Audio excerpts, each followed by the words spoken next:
আমার নাম অধরা। অধরা, বয়স কত হতে পারে অধরা? 24 বছর বয়স। জি ভাইয়া। ঠিক আছে, তো শুরু করেন, আপনি কোথা থেকে বলবেন, বলেন।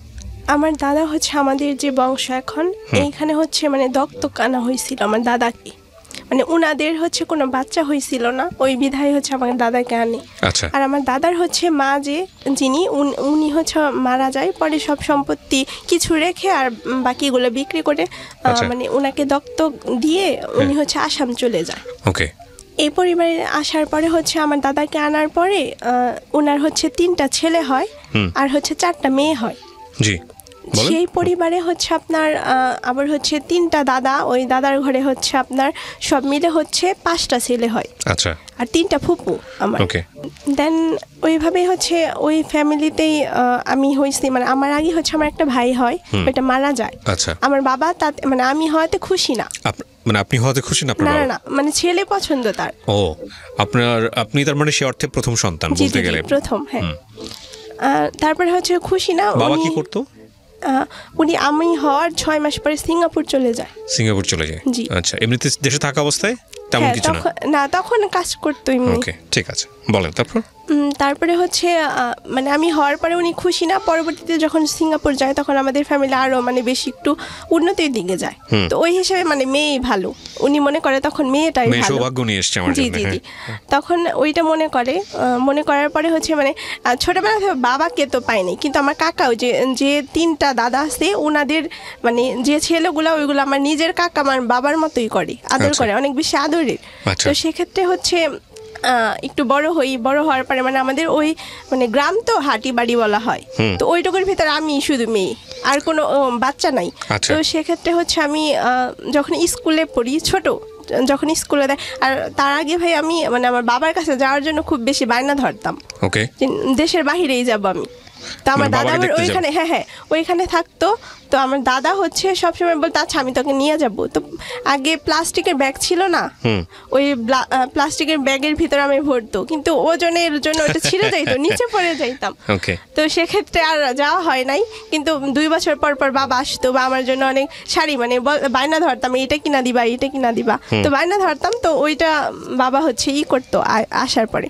তো একটু বড় হওয়ার পরে হচ্ছে আমি যখন 3তে পড়ি তখন হচ্ছে স্কুলে যাওয়ার পরে এত বলদ ছিলাম, বলদ টাইপের। স্কুলে যাওয়ার পরে একজন ধাক্কা দিয়ে ফেলে দিছে, হাত ভেঙে গেছে আমার। আচ্ছা। তারপর থেকে টোটাল আমাকে স্কুলে যাইতে দেয় নাই। ওহো, মানে এত আদরে ছিলেন যে স্কুলে যাওয়া বন্ধ, বাসায় টিচার রেখে দিত। ওকে। একটু যখন 4-5-এ পড়ি তখন হচ্ছে টিচার আমাকে পড়াপারি নাই, তো আমাকে হচ্ছে আঘাত করছে, মানে স্কেল দিয়ে বাড়ি দিছে। আমি ঘুরে তাকিয়ে হচ্ছে একটা চড় মারছি। ওহো, ছোট বাচ্চা হয়তো বুঝতে পারেনি যে কোনো কারণে। তখন হচ্ছে আমার নানুর বাসা যেহেতু আমার বাসার পিছনেই ছিল, তো ওই বিধায় আমি ভয়ে মানে আম্মুর ভয়ে হচ্ছে আমি ওইখানে চলে যাই। তো ওইখান থেকে ধরে আসে আমাকে শিল আছে না, যে পাটা বা শিল যেটাকে বলা হয়, ওই শিল দিয়ে হচ্ছে আমার হাতে গুতা দেয় আমার আম্মু। আপনার মা? জি। আচ্ছা। তখন হচ্ছে মানে উনি ওই ওনাকে কাকা বলতাম, উনি বলছে আচ্ছা ঠিক আছে মাইরেন না আপনি, আমি এইখানেই থাকবো। উনি আবার বলে যে আমি যেহেতু এত বেয়াদবি করছে আমি এখানে থাকবো না, মান সম্মানের ব্যাপার। তো তখন হচ্ছে উনি বলে আচ্ছা আপনি মাইরেন না, আমি এই জায়গায় থাকবো। তখন পড়াশোনা করাইতো। 6-এ উঠি, আমি স্কুলে যেতাম না, কোচিংয়ে পড়তাম। মানে ছোটবেলা থেকে এমন মানে ভাবে বড় হয়েছে ছেলেদের সাথে মিশা যাবে না, টোটাল মিশা যাবে না। ছোটবেলা থেকে বড়দের সাথে ওই যে ফুপুদের মানে আম্মু বলি ওনাদের সাথে থাকতাম, দাদিদের সাথে থাকতাম, ওই বিদায় হচ্ছে কারোর সাথে মিশাও হয় নাই। 6 থেকে হচ্ছে আপনার 8 পর্যন্ত 8-এ ভালো রেজাল্ট করি, যেহেতু স্কুল করি না তারপরে ভালো রেজাল্ট করি। তো 9-এ ভর্তি হই, কমার্স স্টুডেন্ট ছিলাম। তো 9-10 ভালো, 9-10 একদম টোটাল ভালো, আর রেজাল্টটা ভালোই আসে। তো ইন্টারে তখন ভর্তি হই ওই স্কুল থেকে, যেহেতু আমরা গার্লস স্কুলে পড়তাম, তো ভয়েজে ভর্তি হই। ভয়েজে ভর্তি হওয়ার পরে হচ্ছে ফার্স্ট ইয়ার যায়, তো সেকেন্ড ইয়ারে তখন হচ্ছে ফেসবুক খুলি। আচ্ছা, কত সালের গল্প এটা? এটা হচ্ছে আপনার 2016 সাল। জি 2016। ওকে, তারপর ফেসবুক খুলি। তখন হচ্ছে ফেসবুক খোলার পরে আসলে বুঝতাম না, টাইপই করতে পারতাম না, মানে মেসেজ কিভাবে লেখে ওটা যে স্পেস দিতে হয় ওখানে ডট ডট দিয়ে রাখতাম। তখন হচ্ছে ডট ডট দিয়ে রাখতাম। তো একটা ছেলে তখন ছোট, মানে আমি যখন ইন্টারে পড়ি ও তখন জিএসসি পরীক্ষা দেয়, তো ওইভাবে পরিচয় বলতে শুধু গ্রুপে আমাকে অ্যাড করে, মানে চ্যাট গ্রুপ, অনেকগুলো মানুষ, আসলে বুঝতাম না তখন যে অনেকগুলো মানুষ ধারা একটা গ্রুপ হয়, ওইটা চ্যাট গ্রুপ বলা হয়। তখন হচ্ছে বারবার যখন অ্যাড করে আমাকে, তো আমি ডিলেট দিতাম কিন্তু যাইতে পারতাম না গ্রুপ থেকে। পরে আমার ফ্রেন্ডকে বলি, মেয়ে ফ্রেন্ডকে বলি যে এটা আমাকে একটু ঠিক কইরা দাও, এটা বারবার কেন এরকম হয়, ডিলেট দেই তারপরে ও যায় না। আচ্ছা, পরবর্তীতে হচ্ছে ও লিফট, মানে যেটা লিভ নেয় তো ওইটা করে দেয়। তার পরবর্তীতে বারবার শুধু অ্যাড দেয়। ওকে, তারপর তখন হচ্ছে অ্যাড করার পরে হচ্ছে বারবার এইরকম করে দেখা, মানে বলি যে তোমরা এরকম করো না, আমি তো তোমাদের চিনি না ওইভাবে, তো আমাকে এই গ্রুপে রাখো না। পরে বলে থাকো, ভালো লাগবে, যেহেতু তোমার এক্সাম। তখন হচ্ছে আমি ফার্স্ট ইয়ার থেকে মানে সেকেন্ড ইয়ারে উঠবো, তখন হচ্ছে যেহেতু এখানে থাকো অনেক ভালো হবে। পরে বলছে আচ্ছা ঠিক আছে থাকি। দেখি সবাই সবার সাথে কথা বলে, একটা ছেলে ওইখানে কথা বলে না। শুধু আমি যখন যাই তখনই হচ্ছে আমার সাথে কথা বলার জন্য, মানে ঝগড়া লাগানোর জন্য শুধু বলে হ্যাঁ তুমি এইটা করো কেন, এইভাবে বলে। আচ্ছা, পরে বলছি যে আমি যা করি তা আপনার কি। পরবর্তীতে উনি আমাকে নক করে, মানে পার্সোনালভাবে আমার আইডিতে ফ্রেন্ড রিকোয়েস্ট পাঠায়। পরে এমনি ভালোই কথা বলি। ও হচ্ছে তখন আমাকে পরিচয় দেয়, ও ডিফেন্সে জব করে, রেলওয়েতে। ওকে, এই ছেলেটা? জি। ওকে, তার সাথে হচ্ছে ও জব করে, এই পরিচয় দেয়। পরে বলছে আচ্ছা ঠিক আছে সমস্যা নাই, অনেক ট্রাই করে। প্রথমে আমি বলছি ফেসবুকে কখনো রিলেশন হয় না, ফেসবুকে কি কখনো রিলেশন হয়, এটা তো মানে হয় যে আমি পুকুরে এলো ইলিশ মাছ চাষ করার স্বপ্ন দেখবো, এইরকম একটা ব্যাপার। পরে বলে যে না, আমি তোমাকে সত্যি অনেক লাভ করি, কিন্তু যে করে হোক আমি তোমাকে বিয়ে করব, এরকম একটা প্রতিশ্রুতি দেয়। পরে বলছি এইসব কখনো হয় না। তো গ্রুপে দেখি ওর সাথে আমার কোনো রিলেশনই নাই, সবাই আমাকে ভাবি রাখা শুরু করছে। পরবর্তীতে সব কিছু মানে বলে যে যেহেতু সবাই ভাবিয়ে রাখে তো আমি তো বিয়েই করবো, এমন না যে তোমাকে বিয়ে করবো না। তো আমরা রিলেশনে যাই। তখন 2016 সালের মানে আমার ইন্টারের আগে 6 মাস আগে থেকে হচ্ছে আমাদের মোটামুটি রিলেশন হয়। পরবর্তীতে পরীক্ষা দেই, তখন অনেক মানে সিনেমায় যেরকম গল্প হয় না, ওইভাবে মানে করি যে তুমি আমার জন্য কি করতে পারবা, বলে যে আমি ইমাদ ভাইয়ের মতো ভুল করবো না। তার পরবর্তীতে হচ্ছে আপনার ভালোই রিলেশন হয়। প্রথম দেখা হয় আমাদের হচ্ছে মানে 3 মাসে টোটাল হচ্ছে দেখা হয় না রিলেশনের। 3 মাসে দেখা হয় না, মানে কথাও হয় না ওইভাবে, মানে ফোনে যে কথা ওইভাবে না, শুধু চ্যাট 3 মাস হয়। 3 মাস থেকেও টোটাল ফোনে কথা হয়। 2017 সালের জানুয়ারি 3 তারিখ তখন হুট করে আমার বাসার সামনে এসে পড়ে। মানে ঝগড়া হয় কিন্তু মানে ও আমাকে না বলে বাসার সামনে এসে পড়ে। জি। শীতে, তখন শীত, জানুয়ারির দিকে শীত প্রচুর। তো ও আসে, পরে এসে কি করে, এসে আমার ফোন দেয়। ফোন দেওয়ার পরে হচ্ছে পরে আমি যাই, দেখি সত্যি আসছে, মানে অনেক লম্বা, অনেক চিকন, তো লম্বা। তখন তো আমি একটু মোটাই ছিলাম, তো অনেক চিকন। পরবর্তীতে বলছে আচ্ছা এটা তো কখন, আমি তো তখন রিলেশনে সিরিয়াস না, যেহেতু সবাই রিলেশন করে, আমি হ্যাঁ ইন্টার সেকেন্ড ইয়ার। ওকে, তখন হচ্ছে হয় না, সরি ভাইয়া, তখন আমি পরীক্ষা দিই, আমার রেজাল্টও হয়। আচ্ছা, তখন হচ্ছে ও আসার পরে হচ্ছে অনেকগুলো ফ্রেন্ড সার্কেল আসে, ও এক আসে না, অনেকগুলো আসার পরে হচ্ছে দেখা করে পরবর্তীতে চলে যায়। পরে আমি কোনো কথা বলি না ওইখানে। পরে আমি যখন বাসায় যাই ওরে ফোন দিই যে এখন যেহেতু আমাকে দেখছো, আমি দেখতে ততটা ভালো না, তো এখন ব্রেকআপ করতে পারো, আমি যেহেতু সিরিয়াস না, তো সেক্ষেত্রে তুমি ব্রেকআপ করতে পারো। পরে বলে যে না, আমি তো ব্রেকআপ করার জন্য এরকম করি না, অনেকে আছে যে বিদেশ থেকে আইসা দেশে বিয়ে করে প্রেমের কারণে, কিন্তু আর এইখান থেকে তোমার বাসা আমার মাত্র 20 মিনিট লাগে যাইতে। তখন বলছে আচ্ছা ঠিক আছে রানিং করার পরে এত পাগলামি করে, মানে কলেজে কিছু হইলেই মানে আইসা পড়ি, বাসার সামনে আইসা পড়ি। পরবর্তীতে আমি বলছি আচ্ছা ঠিক আছে, এত পাগলামি করে না, যেহেতু এলাকায় আমাদের ভালো রকমের একটা মান সম্মান আছে, ওটা নষ্ট কইরো না। যদি তোমার সাথে আমি গিয়ে রাস্তায় দেখা করি, মানুষ আমাকে বাজে বলবে, তো বারবার যেহেতু আসে, তো আমাদের এলাকায় তো একটা মান সম্মান আছে, তো এইটা মানে আমি তো এখানে গিয়ে কথা বলতে পারি না। তারপরে হচ্ছে যেহেতু আসে বারবার, তো বলি যে আইসো না, তো কলেজ আছে যেহেতু ভার্সিটিতে কিছুদিন পরে উঠবো, তো তখন হইব, যেহেতু আমরা হচ্ছে ভর্তি করার জন্য আসি, মানে তখন হচ্ছে ফেব্রুয়ারির 15 তারিখ ভর্তি করার জন্য আসি। আসার পরে হচ্ছে অনেকগুলো গিফট দিই আমি, ওইগুলা গিফট ও রাখে আর আমাকে ভর্তি করে মানে ওর ফ্রেন্ড সার্কেল সবাই হচ্ছে চলে যায়।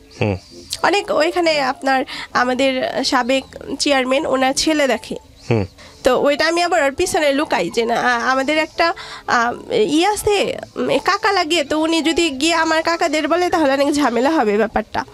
তখন হচ্ছে বলে আচ্ছা সমস্যা নাই, এটা জানলে এবার কি হবে। বলছে আচ্ছা ঠিক আছে। তখন ও আবার হচ্ছে থাকে অনেকক্ষণ থাকার 1 থেকে 2 ঘন্টা, মানে এত লোক আসে ভাইয়া যে আপনার 14 থেকে 15 জন আমাকে দেখার জন্য। ওকে, এই 14 থেকে 15 জনের কারা? অর ফ্রেন্ড, ও সব ফ্রেন্ড সার্কেল। জি জি জি। হ্যাঁ, তারপর তখন হচ্ছে ফেব্রুয়ারি 15 তারিখ তখন চলে যায়।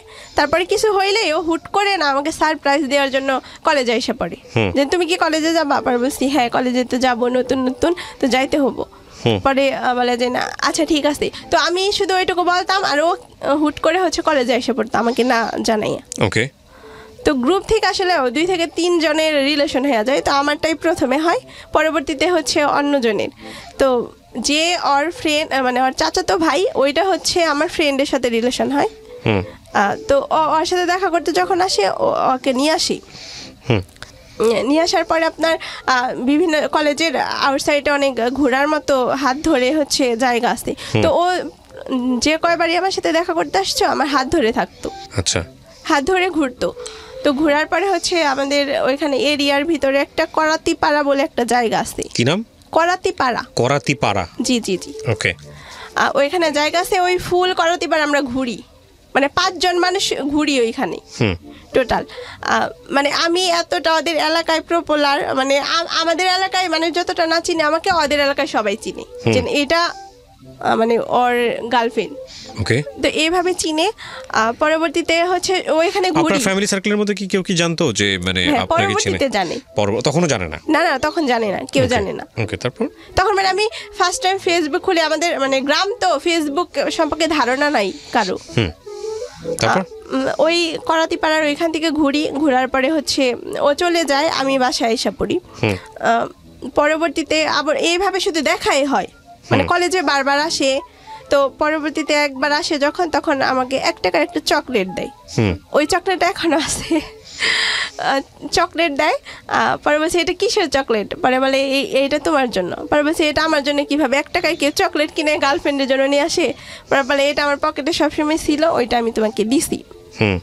পরে আমি বলছি আচ্ছা ঠিক আছে। ওইটা আমি এখনো খাই নাই, ওইটা ফ্রিজে রেখে দিছিলাম, আজকে নিয়ে আসছি আসার সময়।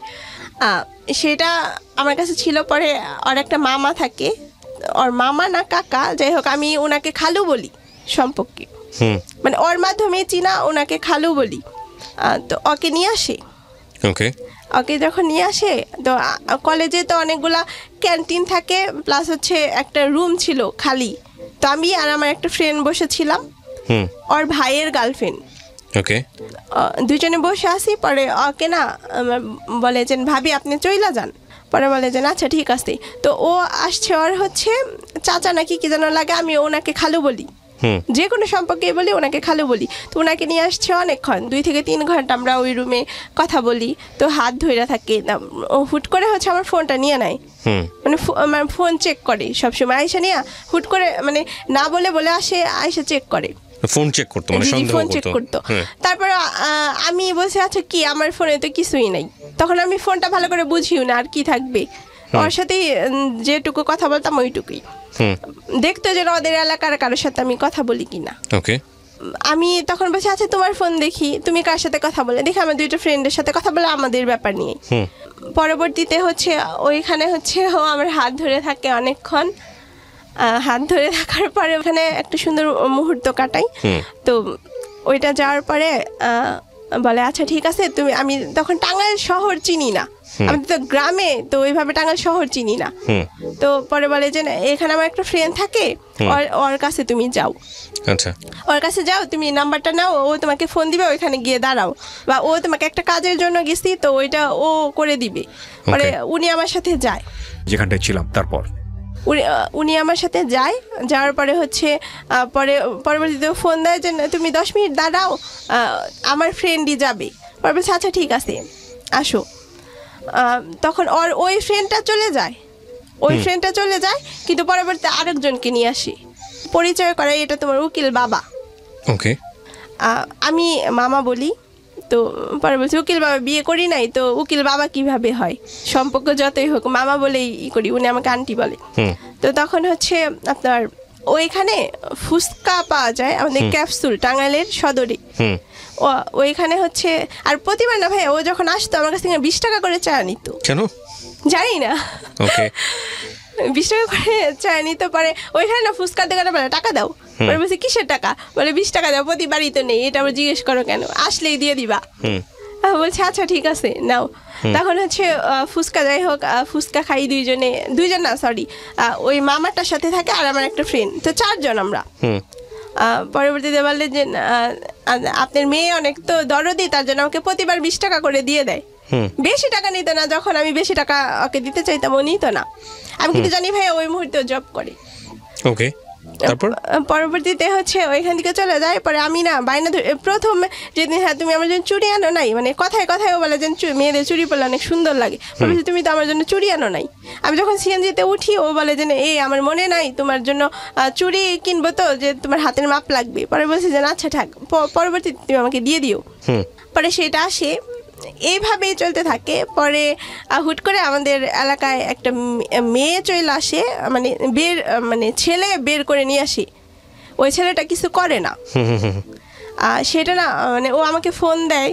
ফোন দেওয়ার পরে সেটা আমি বলি ওকে যে দেখো এখন তো মেয়েকে নিয়ে যাবি, যেহেতু ছেলেটা কিছু করে না ওই বিদায়। ও কি করে, আচ্ছা ঠিক আছে। তো এই কথাটা বলার পরে ও আমাকে হুট করে 2 দিন আর কথা বলে না। 2 দিন কথা বলে না, ফেসবুকে ও আমাকে ব্লক করে। ফেসবুকের পাসওয়ার্ডটা মানে আমার আইডি থেকে সবসময় আমাকে ব্লক করতো, মানে ওর আইডি থেকে না। আচ্ছা, আমার পাসওয়ার্ডটা ও জানে আর ওরটা আমি জানি। তখন আপনার আইডি থেকে ব্লক করতো, আবার যখন মানে মানে আমার আইডি থেকে ওকে ব্লক করতো, ওর আইডি। কেন করতো আপনার আইডি থেকে? হ্যাঁ আমি জানি না। এগুলো করতে, এগুলো আপনি সহ্য করতেন? হ্যাঁ মানে হুট করে মানে ঝগড়া হইতো আর ওইটা কইরা দিত, মানে ডাইরেক্ট ওর আইডি থেকে আমাকে ব্লক করে নাই, আমার আইডি থেকে ওকে করতো। ওকে। পরবর্তীতে যেহেতু এইরকম করে, আমি তো এত চেঞ্জ মানুষ কিভাবে হয়। তো পরবর্তীতে আমি বলি যে এইটা করো কেন, তুমি আমাকে বারবার কথা বলো না, অথচ আমার আইডি থেকে তোমাকে বারবার ব্লক করো। পরে কিছু বলে না, হুট করে বলে আচ্ছা ঠিক আছে আমি আমার আইডি থেকে ব্লক করতেছি। তখন ওর আইডি থেকে আমাকে ব্লক করে। ওকে। ফোন দেই, ফোন ধরে না। পরবর্তীতে আমার যে ফ্রেন্ড আছে, ওর যে বয়ফ্রেন্ড, ওর ভাই লাগে, তো ওকে জানাই যে ভাইয়া এইরকম করে কেন, কি হয়েছে আমাকে একটু বলতে বলেন। উনি হচ্ছে আসে আমাদের কলেজে আসে, মানে ওনার গার্লফ্রেন্ডের সাথে দেখা করার পরে বলছি যে ভাইয়া ও এরকম করে কেন। পরে বলে যে ও কেন এরকম করে, আমি তোমাকে বলি ও তোমাকে কখনো কি বলছে যেন জব করে?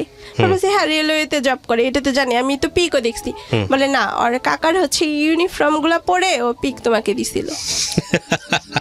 ওকে, এটা কয় বছর পরে সম্পর্কের? ভাইয়া 2 বছর। 2 বছর। তখন আচ্ছা, তারপর তখন বলছে এটা কোনো কথা ভাইয়া, এই রিলেশন কি কখনো জবের জন্য হয়? পরবর্তীতে বলে যে জানি না, হয়তো কিছু একটা হয়েছে তার জন্য এরকম করতেছে। আমি পরে বলছি যে এটা কোনো ব্যাপার না, যে জব যেন করারই লাগবো, তো যেহেতু পড়াশোনা করে একদিন জব হবো। তখন হচ্ছে বলে আচ্ছা ঠিক আছে দেখো তোমাদের কি হয়। উনি অনেক বুঝায় যে দেখ মেয়েটার সাথে এরকম করিস না, ও তো জোর করে তোর সাথে রিলেশন করে নাই, তুই জোর করে ওর সাথে রিলেশন করছস, যে তুই মিথ্যা কথা বলছিস তুই। এখন মেয়েটা তো বারবার কান্না করতেছে, সবাইকে বলতেছে যে আমি খুব কান্না করছি তখন, যে এই আমার তো কোনো ভুল নাই, ও কেন এরকম করতেছে। প্রথম যেই দিন দেখছিল ওই দিন যদি যাইতো কোনো কষ্ট লাগতো না, যদি 2 বছর হয়ে গেছে এখন ও এরকম কেন করে। রাইট। পরবর্তীতে হচ্ছে ও আমার সাথে 14 দিন কথা বলে না ওই টাইমটাতে। ওকে। কিন্তু আমাকে ফোন দিলে ফোনও ব্যাকও করে না। আচ্ছা। বারবার ফোন, ফেসবুকে ব্লক কি থাকি। তখন 14 দিন পরে শুনি ওর হচ্ছে জব হয়েছে গাজীপুর চৌরাস্তাতে। জব হওয়ার পরে মানে আমি হচ্ছে বারবার বলি যে যেহেতু শুনছি যে জব হয়েছে, যেহেতু একবার মিথ্যা কথা বলছে, তো এইবার তার মিথ্যা কথা বলবে না, যেহেতু সবাই বলতেছে এবার সত্যি সত্যি জব হয়েছে, প্রাইভেটে জব হয়েছে। তখন হচ্ছে বলি যে এইরকম দরকার নাই, যেহেতু ভুল হয়েছে, আমি ওই জব নিয়ে কোনো কথাই বলি না। পরবর্তীতে বলে কি যে এলাকায় সবাই জানে আপনার সাথে আমার ব্রেকআপ। কিভাবে ব্রেকআপ ব্লক করলে কখনো ব্রেকআপ হয় না, তোমার মুখে কিছু আমাকে বলতে হবে। আচ্ছা, ওইটা আমি ওকে বলি যে মুখে আমাকে বলতে হবে, পরবর্তীতে আমি তোমার সাথে রিলেশন রাখবো কিন্তু কাউকে তুমি জানাইতে পারবা না। মানে ওর চাচাতো ভাই মানে কাউকে জানানো যাবে না।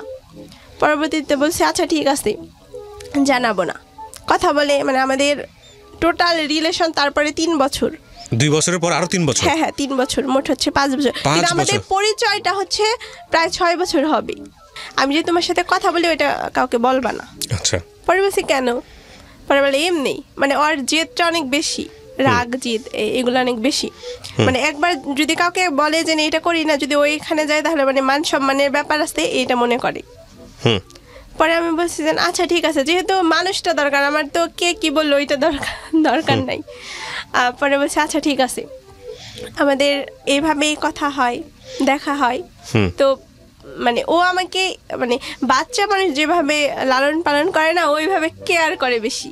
তো ওইটা বেশি টানে যে মানুষ ভালো না বাসলে তো কখনো এইসব করবে না, যেহেতু খাইছি কখন নামাজ পড়ি কখন, তো এই দিকগুলা ওর বেশি অনেক বেশি ছিল। পরবর্তীতে বলছে আচ্ছা ঠিক আছে। পরে হচ্ছে ওর এক ফ্রেন্ডের মাধ্যমে আমি হচ্ছে কিছু গিফট পাঠাই, ও বাড়িতে আসে, পরে বলছে দেখা করো, পরে বলে না দেখা করবো না, সময় নাই। পরে আমি ওর ফ্রেন্ডের মাধ্যমে হচ্ছে কিছু গিফট পাঠাই, একটা পাঞ্জাবি। তো ওইটা হচ্ছে 17 শেষের দিকে ভাইয়া, তখন হচ্ছে পাঠাই। ওইটা পরে হচ্ছে ও 3 বছর মানে রোজা কুরবানি ঈদ মিলে প্রতিবারই হচ্ছে ওই পাঞ্জাবিটা পরে ঈদে নামাজ পড়ে। পরে সেটা করছে, করার পরে তারপরে প্রতিবারই ওর ফ্রেন্ডের মাধ্যমে ওকে গিফট পাঠাইতাম।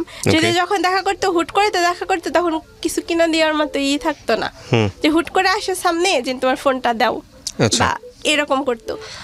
পরে আমি ওর ফ্রেন্ডের মাধ্যমে সব কিছু দিতাম। তারপর যখন জব হয়েছে আমি ঠিকানা দিতাম, যে ও কোথায় জব করো, তো আমাকে কুরিয়ার ঠিকানা দাও। তখন আমি কুরিয়াতে ওকে পার্সেলগুলো দিতাম, ও এখান থেকে পিক করতো। যেহেতু জব করে তো সকাল 8টা থেকে মানে রাত 8টা পর্যন্ত বা 9টাও বেজে যায়, ওই টাইমে যখন ফ্রি হয় তখনও আমাকে ফোন করে। পরবর্তীতে বলছে যেহেতু তুমি ব্যস্ত থাকো, আমার তো সময় কাটে না, তো আমি কিছু একটা করি, ওইটা করতে দিবে না।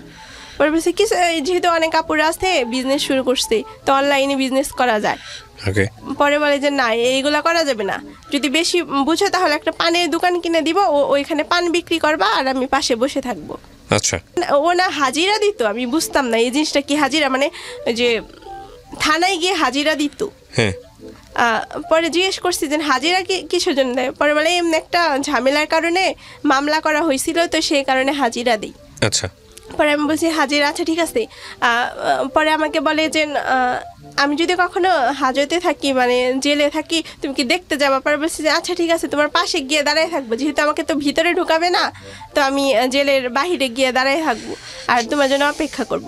পরে বলে যে আচ্ছা। এইভাবে হচ্ছে যাই, সম্পর্ক ভালোই, আপনার 5 বছর পূর্ণই হয়। 5 বছর পূর্ণ হয়। আমি ওকে মানে ও সবসময় চাইতো যে আমি কিছু একটা করি, মানে নিজে মানে একটা মেয়ে হইয়া কি করা যায় ওইগুলা করবা, মানে ঝাড়ু, আমাদের বাসায় ততটা কাজ নাই কিন্তু ওইগুলা করা লাগবে, শিখা লাগবে। ধান নিতে হইব কিভাবে, ওদের বাসায় নাকি গরু আসতে, তো গরু কিভাবে খাবার খায়, আমরা তো এইসব করি নাই, আমাদের এখানে নাই। তো আমি দেখতাম ও ঘাস কাটতে যাইতো, তো ঘাস এইগুলা কিভাবে কাটতে হয় ওইগুলা শিখবা। পরে এইভাবে করতে করতে তো ঢাকায় এসে পড়ি। তো ঢাকা আসার পরে আমি ওর জন্য খেজুরের আচার বানাই। তো খেজুরের আচার ওইটা আমি কুরিয়ার করে ওকে পাঠাই। তো ওইটা কি করে ও খায়, আর সাথে ওর যে কলিগগুলা ছিল তো সবাইকে ওই খেজুরের আচার দেয়। তো ওই কোম্পানিটা ছিল আপনার পাকিস্তানির বা ইন্ডিয়ান এরকম একটা কোম্পানি। তো উনারাও খায়, উনারাও আমার সাথে কথা বলে, ফোনে কথা বলে। আমি তো কিছু বুঝি না, পাকিস্তানি ভাষাই বুঝি না, তো আমাকে বইলা দেয়, আমি ওই হিসাবে কথা বলি, ও আবার ওইটা রিপিট করে ওনাদের বলে দেয়। ওইখানে আপনার রোজার ঈদের আগে 2021 সালে ও আমাকে বলে আমার হচ্ছে ফর্ম ফিল আপ করা লাগবে, আমার স্যালারি দেয় নাই। যে ভাই 20 টাকা করে রাখে, ওইটা মনে হয় ও মানে সঞ্চয় করে রাখে এইরকম, বলে আমাকে না স্যালারি দেয় নাই, কিছু টাকা পাঠাও। আচ্ছা। তার আগে ভাই আমি বিজনেস শুরু করে দেই অলরেডি। ও কিসের বিজনেস করতেন আপনি? ভাই আমি হচ্ছে হ্যান্ড প্রিন্ট তারপর হচ্ছে আমাদের টাঙ্গাইলে তো SME মানে নিজেদের মতো করে, নিজের মতো করে ওইখানে ভালো টাকা ইনভেস্ট আসতো, হোমমেড খাবার। তো ও আমাকে বলছে যে আচারটা অনেক ভালো হয়েছে, ওইটা নিয়ে আমি বিজনেস শুরু করে দিছি। মানে যেটাও বলতে যে এটা ভালো হয়েছে ওইটা নিয়েই করে দিতাম। তো তখন হচ্ছে ও আমাকে বলে যে আমার ফর্ম ফিল আপ করা লাগবে, আমাকে কিছু টাকা দাও। পরে বলছি আচ্ছা ঠিক আছে। আমি জিজ্ঞেস করিনি যে তুমি তো জব করো, কিসের পড়াশোনা করো, অনেক আগেই তো শেষ তোমার পড়াশোনা, ও ডিপ্লোমা করতো। আমি যখন রিলেশন হয় তখন 4th ইয়ারে বা 3rd ইয়ারে এরকম। পরে বলছে আচ্ছা ঠিক আছে, যাই হোক টাকা আমি পাঠিয়ে দিতেছি। তো আমার ভালোই ইনকাম হয় ওই বিজনেস থেকে, ভালো রকমের ইনকাম হয়। তো ও জানতো সেইটা। আচ্ছা, ও জানতো। আবার কলেজ থেকে আমাদের হচ্ছে উপবৃত্তিও দেওয়া হয়তো, যে ভালো ভালো স্টুডেন্ট দেখে উপবৃত্তি দেওয়া হয়। তো তখন আমাকে উপবৃত্তি দেয়, আমি হচ্ছে আমার কার্ডে হচ্ছে টাকাটা মানে অ্যাকাউন্টে জমা করে দেই। ও তখন আমাকে বলে, পরে বলছে আচ্ছা ঠিক আছে কালকে দিব।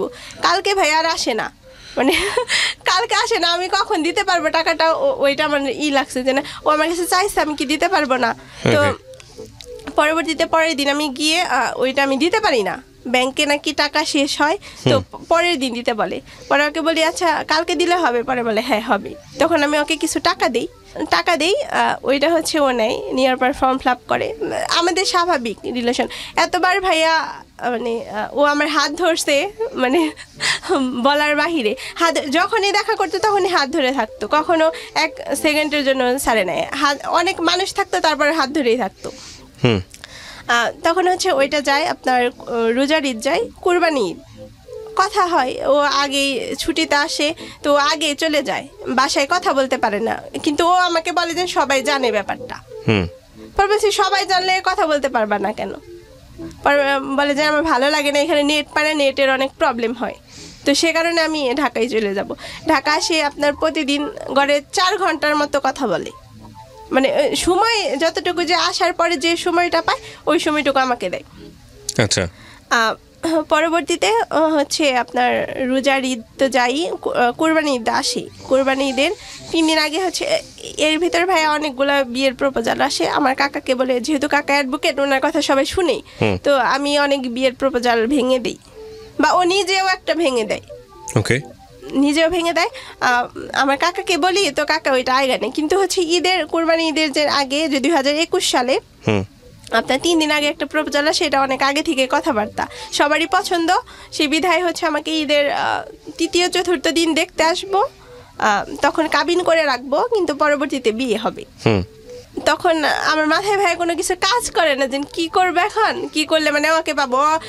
যেহেতু একটা মানুষের জন্য আমি কাজ শিখতেছি, মানে ওই থেকে ওর জন্য আমি ইনকাম করতে পারি। ও যদি আমাকে একটা কথা না যদি ভালো করে বলতো, আমি কখনো ওইটা শিখতাম না। এটা ভাবতাম যে ওকে যদি আমি না পাই, বা ওকে যদি না বিয়ে করি, ওকে ঠকানো হবো, এইরকম মাথায় সবসময় এটা ঘুরপাক খাইতো। তো ঈদের হচ্ছে দিন ওর সাথে রাত 12টায় কথা হয়।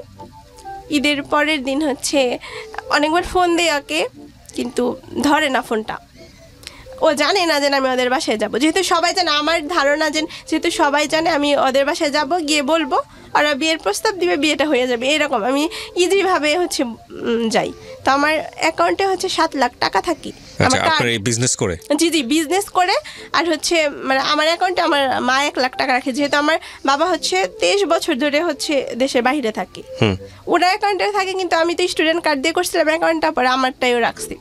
কিন্তু আমার বিজনেসের হচ্ছে 6 লাখ, আর মা 1 লাখ রাখছে, 7 লাখ।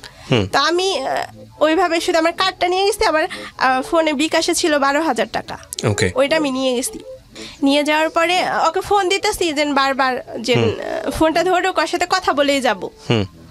গিয়ে যাওয়ার পরে হচ্ছে জিজ্ঞেস করতে করতে, চিনি না তো ওইভাবে, যেহেতু পরিচয় দিচ্ছে আগে, যে এইখানে বাসা, এইখানে সবই জানি, ওদের ফ্যামিলি ডিটেলস সব জানি, ও আমাদের ফ্যামিলি সবই জানে, যেহেতু এতদিনের রিলেশন। আমি ওদের বাসায় যাই। প্রথমে বলতে দোকানদারকে জিজ্ঞেস করি, দোকানদারের মামাকে জিজ্ঞেস করি, মামা ওদের বাসা কোনটা। পরে বলে যে কেন, কি হয়েছে বলো। পরে বলছি যে অনেকক্ষণ ধরে ফোন দিতেছি, আমি ওর ফ্রেন্ড লাগি, ওনাকে বলি যে আমি ওনার ফ্রেন্ড লাগি, একটু দেখান বাড়িটা। পরে উনি না ওদের বাসাটা দেখায় না, অন্যজনের বাসা দেখায়। এলাকার হচ্ছে উনি নাকি কি হয় একটা প্রভাবশালী, যাই হোক উনি নেতা, একরকমের নেতা। তো ওনাদের বাড়িতে নাই। ওইখান থেকে হচ্ছে আমি বলে এটা তো বাসা না, জিজ্ঞেস করছি একজনকে, বলে ওইটা বাসা। পরে ওইখানে গেছি, আমি একাই গেছি। যাওয়ার পরে দেখি বাসায় কেউ নাই। ওর সাথে আমার কথা হয়েছিল 31 তারিখ পর্যন্ত থাকবে। ওই দিন হচ্ছে 23 তারিখে ভাই আপনার লকডাউন দিয়ে দিবে, তো 22 তারিখে আমি ওদের বাসায় গেছি। তো যার পরে প্রথমে ডাক দিছি যে বাড়িতে কেউ আসেন, এইভাবে বলছি। পরে আর মা বের হয়ে আসছে। এটাই প্রথম যাওয়া আপনার ওদের বাড়িতে? প্রথম মানে যাওয়া। ও জানতো না যে আপনি যাচ্ছেন? না, এটা জানতো না। এর আগে কি যোগাযোগ বন্ধ ছিল আপনার ওর সঙ্গে? না ভাইয়া, যোগাযোগ হইতেছে ওর সাথে। আমি প্রতিদিন ঈদের দিন তাহলে আপনি যে রাতে গেলেন ওকে এভাবে, ওকে ও জানতো যাচ্ছেন আপনার বাড়িতে? না, এটা জানতো না ভাইয়া। তা আপনার উদ্দেশ্যটা কি ছিল আসলে? ভাই আমি আসলে যাবো, গিয়ে ওর মাকে বলবো, যেহেতু সবাই জানে ব্যাপারটা। ও আবার আমার কাজিনদের সাথে কথা বলে, সবাই মোটামুটি আমাদের এখানে জানে, শুধু আমার মা আর বাবা জানে। এর আগে আপনি ওর মার সাথে কথা বলেছিলেন, ওর ফ্যামিলির সাথে কথা বলেছেন? না, কথা বলেননি। তাহলে তো এটা আপনার যাওয়াটা ওভাবে উচিত হয়েছে কিনা এটা একটা চিন্তার বিষয়। হ্যাঁ, তারপর হচ্ছে যাই ওদের বাসায়। আসলে ওইভাবে কোনো মানুষ থাকে না, শুধু দুইজন থাকে, আর মা আর বাবা থাকি। আর মানে বাড়িটা কি রকম যেন, আউটসাইডেও কোনো বাসা নাই, পরবর্তীতেও কোনো বাসা নাই, মানে বাসা থাকলেও ঘের টাইপের। ওদের বাসায় যখন আমি যাই শুধু ওনারা দুইজনই। আচ্ছা, দুইজনই। ওনারা কিন্তু ভাই আমাকে বুঝাইতে পারতাম, আমি কিন্তু ভুল করছি, ওইটা কিন্তু আমি পরবর্তীতে বুঝতে পারছি। হ্যাঁ, তারপর কি হলো? যখন আমি ওনাদের ডাক দিছি যে ঘরে কেউ আছেন কিনা, পরে বলে যে হ্যাঁ তুমি কে, প্রথম প্রশ্ন থাকে তুমি কে। পরে বলছি আমি হচ্ছে বাসায়, ওকে তো অনেকক্ষণ ধরে ফোন দিতেছি, ও ফোনটা ধরতেছে না। পরে বলে যে তোমার কি হয়? পরে বলছে ওর সাথে আমার অনেকদিন ধরে রিলেশন, কেন আপনারা জানেন না? তখন আমি শুনি যে ওনারা নাকি জানে না, এখন জানে কিনা তাও জানি না। আচ্ছা, তারপর তখন হচ্ছে আর মা হচ্ছে বলে আচ্ছা বের হও বাসা থেকে। ও বাসা থেকে বের হয়ে যেতে বলে? তারপর বাসা থেকে বের হইতে বলে। পরে বলছি যে বাসা থেকে বের হবার একটু ফোন দেন, আর আপনারা আমার মানে খোঁজ খবর নেন যে কোথা থেকে আসছি বা এরকম আসে না যে কোথা থেকে আসছো, একটা আমার শ্যুট করে তো আসে না। কিছু একটা ঘটনা হয়েছে বিধায় আসছে। তো উনি আমাকে বলে বের হও। পরে বলছি যে বের হওয়াকে একটু ফোন দেন, যেহেতু একটু সন্ধ্যা হয়ে গেছে, আমি একা কিভাবে যাব, ফোন দেন, ও করবে। আমি রীতিমতো অনেকবার ফোন দিছি কিন্তু ও ধরে না ফোনটা। ওর বাবা আসে, ঘরের ভিতরে থাকে, আর ওর মা বার হয়ে আসে। তো ভাইয়া ওর মা প্রথমে আমার হাতটা ধরার পর হচ্ছে আপনার গলার এখানে উন্নত, যেহেতু তখন হচ্ছে আমি আউটডিস পরে যাই, তো ওর মা হচ্ছে আমার হাতটা ধরে, হ্যাঁ বের হও, টানাটানি শুরু করে দিয়েছে। পরে বলছি ভাইয়া এইভাবে টানাটানি কেন করেন? মানে আপনার কি প্ল্যান ছিল যে আপনি ওখানে স্টে করবেন? যেহেতু না ওইখানে আমার থাকার কোনো ভাইয়া ইচ্ছা নাই, আমি শুধু যাবো, গিয়ে ওনাদের বলবো যে এরকম আমার সমস্যা হইতেছে, যেহেতু আপনারা সবাই জানেন, আমাদের বাসায় প্রস্তাব পাঠান। আচ্ছা, তো উনি আমার তো কোনো কথাই শুনে না, হ্যাঁ বের হও। পরে বলছি এরকম কেন করেন? বের তো হবে, আমি তো থাকার জন্য আসি নাই। ওনাদের বারবার এই কথাটা আমি বলছি আমি থাকার জন্য আসি নাই, আপনারা আমার কথাগুলো একটু শুনেন। পরে বলে যে কোনো কথা শোনা লাগবে না, বাসায় নাই। আচ্ছা, পরবর্তীতে বলছি বাসায় নাই, ওর সাথে আমার কালকেও কথা হয়েছে, রাত্রেও কথা হইলো, রাত 12টার সময়ও কথা হয়েছে। ও তো বাসায় থাকবে, 31 তারিখ পর্যন্ত ওর হচ্ছে ছুটি, তো 31 তারিখ পর্যন্ত থেকে যাবে। বলে লকডাউনে ও চলে গেছে, তুমি বাসায় চলে যাও। আচ্ছা, পরে বলছি যে এইভাবে টানাটানি করতেছে ভাইয়া, তখন পুরোপুরি হচ্ছে টানাটানি করতেছে রীতিমতো। মানে এইভাবে এইরকম ফ্যামিলিতে মানে আমরা কখনো বড় হই নাই। মানে আমার মা হচ্ছে পাশের পাশে ঝগড়া লাগলেও কখনো যাইতে দেয় না, গালি শিখবো বলে। তো ওইখানে উনি হচ্ছে আমার এত জোরে ভাই আমার গলার ওইখানে আঘাত করে, পরে আমি অনেক জোরে চিৎকার দিয়ে উঠি যে আপনি আমার সাথে এইরকম কেন করতেছেন, আপনি তো কথাগুলো আমার শুনবেন, কথাগুলো শুনেন, একটু বসেন। আমি বারবার বলি যে আপনার পায়ে ধরে আপনি একটু বসেন, যেহেতু লোক জানাজানি হয় নাই। মানে মান সম্মানের ব্যাপার দিয়ে ভাইয়া আমি পুরো একদম শর্ট খেয়ে গেছি, এরকম কখনো হওয়ার কথা ছিল না। তো আমি ওনার পা পর্যন্ত ধরি, দেখেন আমি কোনো কিছু বলে শুধু বলি যে দেখেন আপনি একটু বসেন, আমার কথাগুলো শুনেন। ওর বাবাও হচ্ছে ওইখানে করে, তো ওর মা আমার সাথে বেশি খারাপ ব্যবহার করে ফেলে। তো গলার এখানে এত জোরে ভাই আঘাত করে, মানে আমার পা থেকে সম্পূর্ণ শরীরের লোমগুলো দাঁড়িয়ে যায়, এত জোরে আঘাত করে। পর আমি মানে হাতে ঝ্যাংটা দিয়ে দূরে সরে যাই, যেন এরকম করে না, আচ্ছা ঠিক আছে আপনাদের বাসায় আসছি, আমি আর যাবো না, দেখি কিভাবে আপনারা করেন। আমি তো আপনাদের বাসায় থাকতে আসি নাই, আমি বারবার এই কথাটা আপনাদের বলছি। পরবর্তীতে তুই যাবি না, মানে এইভাবে বলছে তুই যাবি না, দেখি তুই কিভাবে থাকুস। লোকজন জড়ো হয়ে গেছেন এর মধ্যে? ভাইয়া প্রথম দিকে তো লোকজন ছিল না, কিন্তু আমি যখন চিৎকার করছি না, মানে তখন 2-1 জন মানুষ আসা শুরু করছে। আচ্ছা, তারপর আসা শুরু করছে। পরবর্তীতে অনেক অনেক মানে শরীরে প্রচুর ঘাম বের হইতেছে, মানে আমি ভয় পাইছি প্রচুর, যে এরকম কেন করতেছে আমার সাথে, প্রচুর ভয় পাই।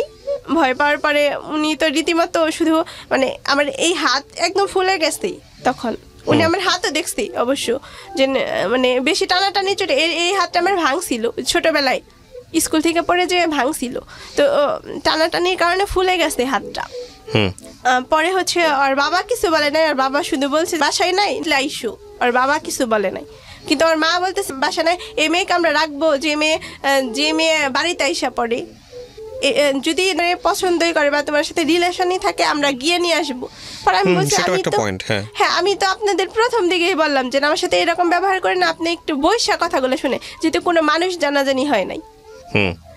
পরে উনি হচ্ছে আঘাতি করতে থাকে, বারবার পায়ে ধরি আমাকে একটু পানি দেন, পানি দেওয়ার জন্য বলি, উনি দেয় নাই। বারবার চাইছি, ও যেহেতু ওর বাবার কাছে আমি কখনো পানি চাই নাই, যেহেতু ওর মা টানাটানি করছে, উনি গিয়ে ঘরের দরজা সবকিছু জানালা সবকিছু বন্ধ করে দিল, তালা দিল। আমি তো যাই নাই, ওইখানে আমার জুতা কোথায়, উন্না কোথায় ভাইয়া, মানে টানাটানির কারণে মানে নাই, স্বাভাবিক নাই আমি। পরে বারবার ওনার পায়ে ধরে বলছি আমাকে কি একটু পানি দেন, আমি খুব মানে ভয়ে, মানে সন্ধ্যা হয়ে গেছে, কোনো মানুষ নাই, 2-1 মানুষ, কিন্তু কেউ সাহসে ভিতরে ঢুকতে পারতেছে না। তারপর পরে হচ্ছে ভিতরে ঢুকতে পারতেছে না, পরবর্তীতে ওনার ছোট ছেলেকে ফোন দিল, আর বাবা ফোন দিলের জন্য বাসায় আসুই। পরে আসার পরে বারবার পানি চাইছি। কতক্ষণ স্টে করছেন ওখানে আপনি? হ্যাঁ অনেকক্ষণ, 3-4 ঘন্টা। না কিন্তু আমারও তো একটা প্রশ্ন, যে এতক্ষণ আপনি যদি এখানে কথাই বলতে গিয়ে থাকেন, তাহলে আপনি এত মান অপমান সহ্য করে আপনি এতক্ষণ ধরে ওখানে স্টে কেন করতেছেন? ভাই মানে আমার একজনে ব্যাগ টানতেছে, মানে উনি আমার ব্যাগ টানতেছে। এটা আপনি এটাকে লজিক দিয়ে, যাই হোক আপনি শেষ করেন, তারপরে কি হলো? হ্যাঁ মানে ওইখানে 3 ঘন্টা না ভাই, 3-4 ঘন্টা না, ওদের অনেক বাড়িতে আমাকে মানে রাখে উনি, ওইটা মিলা 4 ঘন্টার মতো হবে। যাই হোক, এটা আপনার লাইফের গল্প, এটাকে ইয়ে করার দরকার নাই, ঠিক আছে আপনি করেছেন। ওদের বাড়িতে 1 ঘন্টা না আধা ঘন্টার মতো হবে, যেহেতু আমার সেন্স থাকে না, তো তখন হচ্ছে বারবার পায়ে ধরি যে আমাকে একটু পানি দেন, উনি পানি দেয় না, যেহেতু অনেক লোক ভাইয়া জড়ো হয়ে যায়, তখন 30 থেকে 35 জন মহিলা জড়ো হয়ে যায়, ছোট ছোট বাচ্চারা জড়ো হয়, যেহেতু আমাদের রিলেশনটা না মনে হয় ওদের এলাকার ঘাসে থেকে সবাই জানে, মানে এরকম ছোট বাচ্চা থেকে সবাই বড়রাও জানে, মানে সবাই একটু একটু বলে যে এই মেয়ের সাথে সত্যি রিলেশন, কিন্তু উনি মানবেই না যে রিলেশন। পরবর্তীতে মানে আমি পড়ে যাই, তারপরে উনি ধরে উঠায় আমাকে, আর মাই ধরে উঠানোর পরে হচ্ছে বারবার পানি চাই, যেহেতু মানে এত তৃষ্ণার্ত ভাইয়া, বারবার পানি চাওয়ার পরে দেয় না, মানে আমি রীতিমতো বারবার পানি চাইতেছি, আমার নিঃশ্বাস নিতে পারতেছি না, ওইখানে আমি কান্না করতেছি, রীতিমতো কান্না করতে করতে ওইখানে হয়ে গেছি। পরবর্তীতে ওই ছেলেটা হচ্ছে আমাকে ফোন দেওয়ার পরে আমি প্রথম কথা, আমি কান্না করতেছি, ও বলতেছে কি হয়েছে, কান্না করো কেন? পরে বলছি তোমাদের বাসায় আসো, ও অলরেডি তখন বুঝে গেছে। ওকে, তারপর বুঝে গেছে। আমি তখন বলতেছি যে তো আমি এইভাবে বলছি তোমার মা কিন্তু আমাকে খুব মানে যেহেতু শুনতেছে যেন অনেক চেঁচামেচি হইতেছে, কাহিনী একটা হয়েছে, ওইটা বুঝতে পারছে। পরে আমাকে বলছে আচ্ছা তুমি থাকো আমি আসতেছি। তখন আর মা হচ্ছে আমার চুলে ধরে এসে, আচ্ছা চুলে ধরে, ভাই আমার কোনো শক্তি থাকে না তখন, আমার ব্যাগ, আমি 2টা ফোন নিয়ে যাই, ফোনটা কেড়ে নেয়, আর হচ্ছে ওর মা আমার চুলে ধরে, প্রচুর পরিমাণে শক্তি থাকে না, তখন আমি আমার ব্যাগটা দিয়ে দিই, যে ধরেন আমার এগুলো লাগবে না, আপনি নিয়ে নেন। তখন আমার ফোনটা নিয়ে নেয়, ফোন নিয়ে ওর নাম্বারটা আমি ইম্পর্টেন্ট দিয়ে সেভ করছিলাম শুরুতেই, তো ওর ভাইকে দেয় ওই ফোনটা নিয়ে। ওর প্রথমে আর মা নেই, ওর মার কাছ থেকে ওর বাবা নেই, বাবার কাছ থেকে ওর ভাই নেই, যেন ঘরে নিয়ে রাইখা আসুই। পরে ভাই আমার ব্যাগ সহ আমার ফোন সব কিছু হচ্ছে ঘরে নিয়ে যায়। ঘরে নিয়ে যাওয়ার পরে যেহেতু তখন আমি বারবার পানি চাইতেছি, এক মহিলা আমাকে পানি দিছে বদনাই করে। যাই হোক, আপনার সঙ্গে ওখানে ভালো ব্যবহার করা হয়নি, শেষ পর্যন্ত কি হলো এটা বলেন। হ্যাঁ জি, ওইখানে ভাইয়া যে বদনাই দেয়, আমার ভাই হচ্ছে আমাকে পরবর্তীতে বারবার পানি করতেছি, আর ভাই আমাকে বদনাই পানি দেয়, ওইটা হচ্ছে ভাই আমি ওই পানিটাই খাই, বদনার পানি যেটা ওইটাই খাই, যে না আপনার সাথে তো রিলেশনই নাই। পরবর্তীতে তাহলে তোমার ভাইকে ডাক দাও, রিলেশন নাই তোমার ভাইকে ডাক দাও। পরবর্তীতে হচ্ছে ওর ভাইকে মানে ওনারা আনবেই না, যে মেয়ের সাথে খারাপ ব্যবহার করছি যে ও যেন না আসে। আর ভাই আমাকে পানি দেয়, ওইটা আমি খাই, বদনার পানিটা খাওয়ার পরে সেন্স থাকে না আমার ওইখানে, পরবর্তীতে আমার মাথা প্রচুর ব্যথা, হয়তো কেউ টানাটানি করছে, তো আমি পড়ে যাই বা এর কারণে অনেক মাথা ব্যথা থাকে। তো সেইখান থেকে ভাইয়া ওইখান থেকে আমাকে অন্য বাড়িতে নিয়ে যায়, ওই যে যার কথা বললাম না যে আমাকে গ্রুপে অ্যাড দিছিল, ওর হচ্ছে ভাইয়ের বাসায় নিয়ে যায়, ঘরে নিয়ে যায়। তখন রাত হয়ে যায়, ওদের বাড়িতে যখন যাই আমি মাগরিবের হচ্ছে মানে আজান দেয়, মানে ওর মা ওই বাড়িতে নিছে। ওই মানে ওখান থেকে আপনি চলে আসলেন কিভাবে? কেউ আপনাকে গিয়ে নিয়ে আসছে নাকি আপনি একা না, একা? আমাকে গিয়ে নিয়ে আসছে। কে নিয়ে আসছে? তখন হচ্ছে যেহেতু অনেক রাত হয়ে গেছে, ওনারা বলে দিয়ে আসবো। ওই বাড়িতে গিয়ে আমি ফোন দিই, যেহেতু রাত হয়ে যায়, ওর মা বলে আমি দিয়ে আসবো। পরবর্তী রাত হয়ে যায়, ফোন তো আমার কাছে নাই, ওনারা সবকিছু নিয়ে গেছে আমার। তখন হচ্ছে আমি ফোন দিই আমার বাড়িতে, আমার মাকে ফোন দিই যে এরকম তুমি মানে অমুকের হচ্ছে ফুপুর বাসায় এখানে, তুমি উনাকে নিয়ে এখানে একটু আসো। আচ্ছা, আমি আপনাকে কিছু কিছু কোশ্চেন করবো, কোশ্চেন করে আমি অনুষ্ঠানটা শেষের দিকে নিয়ে আসতে চাই। সেটা হলো যে আপনি যে প্রশ্নগুলো একদম টু দ্য পয়েন্ট আপনি উত্তর দেবেন, তাহলে আপনার জন্য সুবিধা, আমার জন্য সুবিধা। একটা হচ্ছে যে আপনাকে আপনার ফ্যামিলির লোকজন পরবর্তীতে ওখান থেকে নিয়ে আসে। আচ্ছা, এটার পরে আপনার এই ঘটনাটা ঘটেছে কবে? ভাই এই যে ঈদের পরে। ঈদের মানে এই বছরই? জি জি, এই বছর। এরপরে এই ভদ্রলোকের সঙ্গে আপনার সম্পর্ক আছে না নাই? ভাই ওই যে ওই দিন যে ঘটনা, নাই? না না না, এখনো কথা হয় না টোটাল। কিন্তু আপনি এখনো তাকে লাভ করেন? জি ভাইয়া, এখনো লাভ করেন। আচ্ছা, এই ঘটনার রিপ্লাই কি দিয়েছে ওর ফ্যামিলি? আপনাকে ভালো বলেছে না মন্দ বলেছে? পরবর্তীতে কোনো মিটমাট হয়েছে? ভাইয়া ওই যে ওই ঘটনা যেদিন আমাকে নিয়ে আসে না, ওর বাবা হচ্ছে 2 দিনের ডেট দেয়, যেটা আমরা 2 দিন পরে এটা মীমাংসা করব। যেহেতু এরকম একটা ঘটনা এলাকায় জানাজানি হয়ে গেছে টোটাল, ওদের মানে এলাকা যে এই মেয়েকে কিভাবে মারে। আমি আপনাকে যে প্রশ্নটা করেছি সেই প্রশ্নের উত্তর কিন্তু আমি জানি। আমার কথা হচ্ছে যে এটা ফিনিশিং এ এসছে ভালোভাবে না আসে নাই? না, এখনো আসে নাই। এরপরে আপনার ক্যারিয়ার যদি বলি আমি, সেই জায়গাটা কি কোনো ইফেক্ট পড়েছে? মানে এই ঘটনার প্রেক্ষাপটে আপনার বিজনেস খারাপ হয়েছে, শেষ হয়ে গেছে নাকি? আপনি আমার ফ্যামিলিতে প্রচুর ঝামেলা হয় এখন, এটা নিয়ে খুব ঝামেলা হয়? জি অনেক, প্রচুর। আপনি কি কাজটা ভালো করেছেন না খারাপ করেছেন? না, আমি ওই কাজটা করি না, আমি একটু ভুলের জন্য আমার ফ্যামিলিকে। হ্যাঁ, একটু ভুলটা কোনটা বলেন তো? হ্যাঁ ভাই, ওই যে যাওয়াটা ভুল হয়েছে। Exactly, that is the great error. ওটা ভাই আমি পরবর্তীতে অনেক বুঝতে পারছি যে আমার জন্য আমার ফ্যামিলি ছোট হয়ে গেল। বুদ্ধিটা কে দিয়েছিল বলেন তো? ভাই এটা আসলে আমার ওই যে মানে আমার এইটা ধারণা যে আমি ওদের বাসায় যাব, যে গিয়ে বলবো, বলার পরে হচ্ছে হয়তো ওদের যেহেতু জানে, পত্রিকা পড়েন না, টেলিভিশন দেখেন না, সোশ্যাল মিডিয়া দেখেন না, এরকম কিন্তু অনেক হয়। এবং আমাদের শ্রদ্ধেয় সাংবাদিক বৃন্দ এই ধরনের নিউজ করে মজা পান। এগুলা অনেক সময় আমরা দেখি প্রেমিকার বাড়ির সামনে প্রেমিক অনশন করতেছে, আবার প্রেমিকের বাড়ির সামনে প্রেমিকা অনশন করতেছে, এবং সে অনশন শেষ পর্যন্ত বাধ্য করতেছে। আবার মাঝে মাঝে দেখি যে রাস্তাঘাটে এরকম ঘটনা ঘটতেছে, সেগুলো আবার ভিডিও করে লোকজন ছাড়তেছে, এগুলো মুহূর্তের মধ্যে ভাইরাল হয়ে যায়। এগুলো খুব ইন্টারেস্টিং টপিক, এগুলো থেকে তো শেখার আছে। এবং এই পরিবারগুলো কি হয়, মানে সাধারণত যদি জোর করে কেউ কাউকে বিয়ে করে, কিছুদিন আগে দেখলাম এরকম একটা নিউজ, এক ভদ্রমহিলা তারপরে হচ্ছে তার সার্কেল নিয়ে গিয়ে একটা ছেলেকে জোর করে বিয়ে করেছে। কিছুদিন আগেই দেখলাম আমাদের টেলিভিশনগুলোতে, সেগুলো একটু ফলো করে প্রচার করা হয়েছে। তো আমার কথা হচ্ছে যে একজন মানুষকে জোর করে প্রেম আর বিয়ে করা যায়, মানে কাগজে কলমে হয়তো বা করা যায়, ওই মানুষটার সঙ্গে কি সংসার করা যায়? আপনি আমাকে শুধু এটা বলেন। ওই দিন ওই যে ঈদের আগ পর্যন্ত তো ভাই আমার মনে হয়েছে আপনি এই ঘটনা থেকে বের হন, আপনার এই ঘটনা কি ঘটেছে আমি জানি, আমাদের দর্শক শ্রোতা সবাই জানে। আপনি এটার পরে আরো কি কি হয়েছে সেটাও ধরেন আমরা সেই কোয়েশনগুলো জানি, কিন্তু আপনি আমাকে আপনার এই গল্পটা থেকে তো কারো না কারো কিছু শেখার আছে। তো সেই জায়গাটাই আমার আপনাকে প্রশ্ন, যে আসলে এই যে ধরেন আপনাকে আমি একটা নিটল কোশ্চেন করলাম, যে একজন মানুষ যে আপনাকে চাচ্ছে না, বা আপনি যতটুকু এক্সপেক্ট করেন, যে পরিমাণ আপনাকে ইমোশনালি তার সাপোর্ট দেওয়ার কথা, যে পরিমাণ আপনার পাশে থাকার কথা, সেই পরিমাণ পাশে সে থাকতেছে না, তো আপনি পৃথিবীর, তাহলে আপনি তাকে যে কোনো জোর খাটায় আপনি কি এটা আদায় করতে পারবেন? দুজন মানুষ একই বিছানায় থাকার পরেও সেটার মধ্যে মিলিয়ন যোজন দূরত্ব থাকে, এটা আপনি জানেন? এটা বিশ্বাস করেন? পাশাপাশি বসে থাকার পরেও হাজার ক্রস মাইল দূরে থাকে তারা, এটা বিশ্বাস করেন? তো আপনি ওই দুইটা মানুষকে যদি দড়ি দিয়ে বাইন্ধে ফেলেন, দুজনের সাথে বাইন্ধে ফেলানোর পরেও যদি বলেন যে না এটা সাকসেসফুল হয়েছে, তাহলে এটা কি সাকসেসফুল বলা চলে? না ভাইয়া, বলা চলে না। শোনেন, প্রথম কথা হচ্ছে যে আমি দুইটা অ্যাঙ্গেল দেখি। ভাই আমি ওইখান থেকে বের হয়ে আসি পরবর্তীতে। আপনি পরবর্তীতে বের হয়ে আসছেন, ডেফিনেটলি আপনি বিজনেস করেছেন, আপনি রিকভারি করেছেন, কিন্তু আপনি আমাকে একটা প্রশ্নের উত্তর দিচ্ছেন একটু আগেই, সেটা হচ্ছে স্টিল আপনি ছেলেটাকে লাভ করেন। লাভ আপনি করতেই পারেন, সেটা আপনার ব্যক্তিগত বিষয়, কিন্তু এই লাভ যদি আপনি এখনো পূর্ণতার দিকে যদি ফোকাস করেন, যে না এরকম একটা ঘটনার পরেও আমি তাকে চাই, না ভাই আমি চাই না, আমি নিজের মতো করে ভালোবাসি, that's fine, that's the beautiful answer, ওইটা আমি পারফেক্টলি সাপোর্ট করি। কিন্তু এখানে দেখেন, আপনার বাবার কথাই যদি আমি চিন্তা করি, মানে আপনার বাবার ছেলে মেয়ে কয়জন? আমি আর আমার ছোট বোন। আমাদের সামাজিকতায় এই যে আপনি যে কাজটা করেছেন, সেটা আপনার বাবা মাকে যেভাবে ছোট করেছে, একইভাবে আপনার বোনের ক্ষেত্রেও কিন্তু একটা বড় ধরনের প্রবলেম পড়বে। জি ভাইয়া, এটা আপনি বিশ্বাস করেন, যেহেতু আপনি ম্যাচিউর। এবং দেখেন, মূল কথা হচ্ছে যে আমরা যখন প্রেমে পড়ি বা কারো খুব ডেডিকেশনে থাকি, এই জাতীয় কথাবার্তা আমাদের কখনো কানেই নেওয়া উচিত না। এত বছরের সম্পর্ক, ধরেন এই আমাদের ক্ষেত্রে যেটা হয়, 5টা বছর প্রেম করছে, সে চলে যাবে, 60টা বছর এই মানুষের সঙ্গে সম্পর্ক আছে, এই মানুষটা আমাকে বিয়ে না করে চলে যাবে, এই আমাকে ওয়ার্ড দিছিল। 60টা বছর, 5টা বছর, 10টা বছর বা এক যুগ একটা মানুষের সঙ্গে স্টে করার পরে যদি এক মুহূর্তেও মনে হয় যে মানুষটাকে বিয়ে করলে জীবনে একটা ভুল, একটা ভয়ঙ্কর রকমের ভুল সিদ্ধান্ত হবে, তাকে বিয়ে করা উচিত না। এটা আমার ব্যক্তিগত অভিমত, আমি আপনাকে বললাম। কিন্তু বিষয়টাকে যদি আপনি এইভাবে দেখেন, সবাই এইভাবেই দেখে যে 12 বছর প্রেম করছি, বিয়ে না করে ছেড়ে দিব, সম্পর্ক কিন্তু খুব খারাপ অবস্থায় চলতেছে, তারপরেও বিয়ে করতে চায়।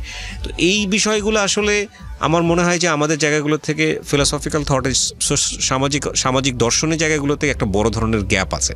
হ্যাঁ, আপনি ধরেন তার বাসায় গেছেন, ওই সময়টাতে আপনার কোনো সেন্স কাজ করেনি, আমি এটাই ধরে নিলাম, কিন্তু খুব কমন সেন্সের একটা বিষয় যে আমার বাসাতেও যদি এরকম কেউ এসে ওঠে, আমি ডেফিনেটলি সে যেই স্ট্যাটাসেরই মেয়ে হোক না কেন, যেই সোসাইটিরই হোক না কেন, যত ভালোই হোক না কেন, আমার পারসেপশন কখনোই তার প্রতি ভালো হবে না। যে এই ধরনের ফেরোসাসলি কাজ করতে পারছে, সে তো সমাজের কথা চিন্তা করবে না, সে তো মান সম্মানের কথা চিন্তা করবে না। এটা সব বাবা মাই চিন্তা করবে, সব বাবা মাই চিন্তা করবে। তো সেই জায়গাটা থেকে ওনারা আপনাকে বাসায় গেলে যে আদর আপ্যায়ন করে সুন্দর করে বিদায় দেওয়া উচিত ছিল, সেটা করবে না, এটাই ধরে নেন, এটা স্বাভাবিক। এখন এক একজনের রিয়াকশন এক এক রকমের। ভুলটা প্রথমত আপনার জায়গা থেকে হয়েছে, এটা আপনি কোনো ইয়া নাই। আর দ্বিতীয় কথা হচ্ছে যে এই ছেলেটাকে নিয়ে 5-6 বছর এত কন্ডিশন, এত কিছু, আপনার এত complain, why should you love him? আপনি কেন তাকে লাভ করবেন? আপনি যদি আপনার আমি জানি আজকে আমরা 40-45 মিনিট সময় এখানে দিলাম একটা স্টোরি প্রচার করতে। আপনি যদি এই ছেলেটাকে নিয়ে বলা শুরু করেন, তাহলে ডেফিনেটলি আমি বিশ্বাস করি যে আপনি ঘন্টার পর ঘন্টা তার বিরুদ্ধে অভিযোগ বলতে পারবেন। একটা কথাও তার সম্পর্কে ভালো বলেন নাই এই শুরু থেকে শেষ পর্যন্ত। এত অভিযোগের পর আপনি কেন তাকে ভালোবাসবেন?